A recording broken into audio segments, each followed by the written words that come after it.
Peta Danau Kematian memiliki versi normal dan indah. Versi normal berharga 10.000 yuan dan versi indah berharga 100.000 yuan. Kamu mau yang mana? Su Chen menggaruk kepalanya. Apa bedanya?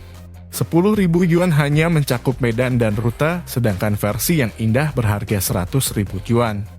Itu akan menunjukkan di mana bahayanya dan di mana semua binatang buas berada. Beri aku 100.000 yuan. 100.000 yuan bukan apa-apa bagi Su Chen. Namun, setelah membeli edisi yang sangat bagus, kepercayaan diri Su Chen meningkat banyak. Selain peta, Su Chen juga membeli obat. 3 botol yuan yang dia beli sebelumnya digunakan untuk memulihkan energi elemental. Sekarang, dia membeli beberapa obat penyembuhan yang bisa memulihkan luka dan staminanya. Setelah semua persiapan selesai, Su Chen meninggalkan pangkalan Taichu. Jalanan 20 km itu tidak jauh atau dekat. Jika Su Chen berlari dengan bebas, dia akan bisa tiba dalam 1 jam. Tapi dia perlu menjaga staminanya karena kemungkinan besar dia akan bertemu dengan binatang buas di jalan dan itu masih sangat berbahaya. Ledakan. Suara pertempuran tiba-tiba datang dari tidak jauh. Su Chen agak terkejut. Hutan belantara itu sangat luas. Selain itu, ada sangat sedikit orang di tempat berbahaya seperti itu. Sebenarnya ada seniman bela diri yang datang ke sini. Su Chen dengan hati-hati bersembunyi di bayang-bayang. Ada banyak bayangan pohon di hutan. Sangat cocok baginya untuk menyembunyikan sosoknya. Ketika dia dekat dengan lokasi pertempuran, Su Chen bersembunyi di balik pohon dan melihat ke atas. Ini sebenarnya dia. Su Chen menemukan bahwa orang yang bertarung adalah manajer umum Balai Bela Diri, Luo Ling. Dia memimpin lebih dari 10 orang dan bertarung melawan sekelompok binatang buas besar. Kekuatan menyebar dan menyebabkan tanah bergetar.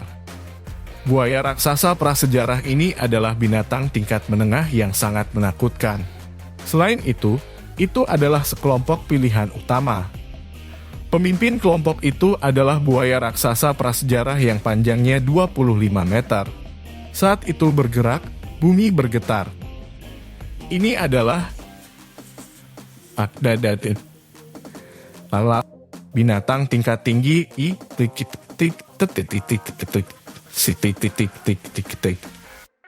Ekspresi Su Chen sangat berubah. Dia tidak menyangka akan ada begitu banyak keberadaan menakutkan di dekat Danau Kematian. Selain Tangling, ada 10 seniman bela diri elit dan seniman bela diri yang hebat.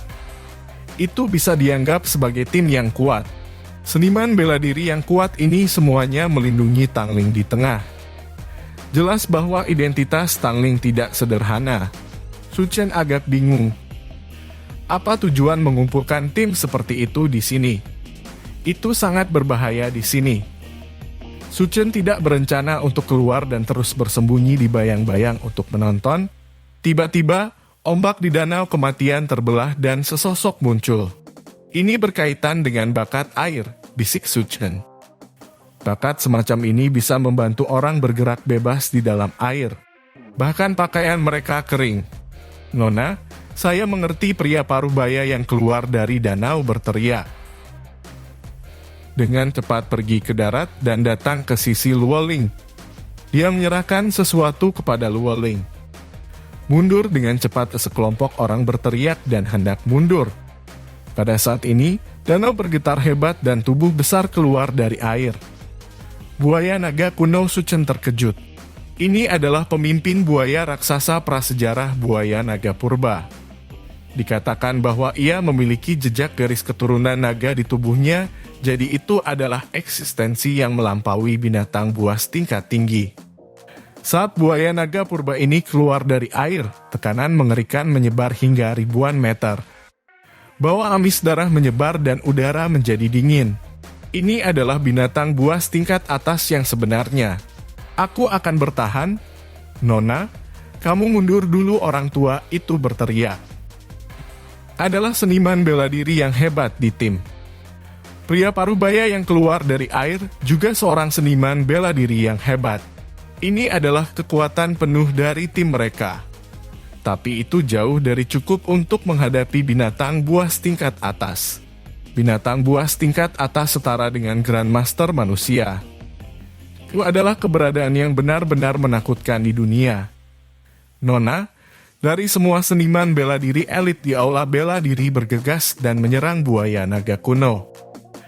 Tapi serangan mereka seperti menggelitik, sama sekali tidak efektif. Orang tua itu menggunakan energi asal untuk mendorong telapak tangan Tangling, mengirimnya 100 meter jauhnya. Dan pria paruh baya itu bergandengan tangan untuk bertindak sebagai garis pertahanan terakhir. Luoling mulai melarikan diri, tetapi beberapa buaya prasejarah raksasa mengejarnya dari belakang. Dia tidak punya banyak waktu lagi.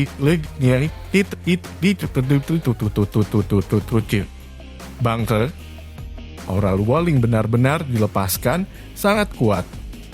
Menurut deduksi Such, Luoling telah mencapai puncak seniman bela diri elit.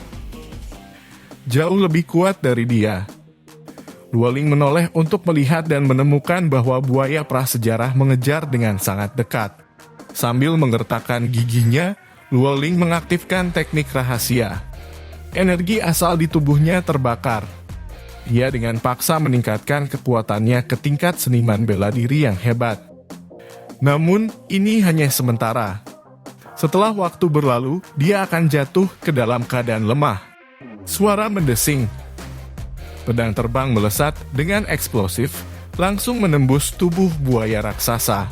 Tapi ada terlalu banyak buaya prasejarah di sekitarnya. Dia hanya bisa mencari kesempatan untuk melarikan diri saat bertarung.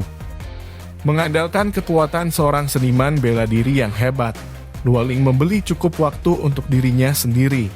Dia tidak tahu berapa lama dia melarikan diri, tetapi dia akhirnya tidak bisa melihat siluet buaya prasejarah. Luoling jatuh lebih dulu di bawah pohon. Dia sudah sangat lemah dan bahkan tidak bisa bergerak. Sudah waktunya untuk teknik rahasia.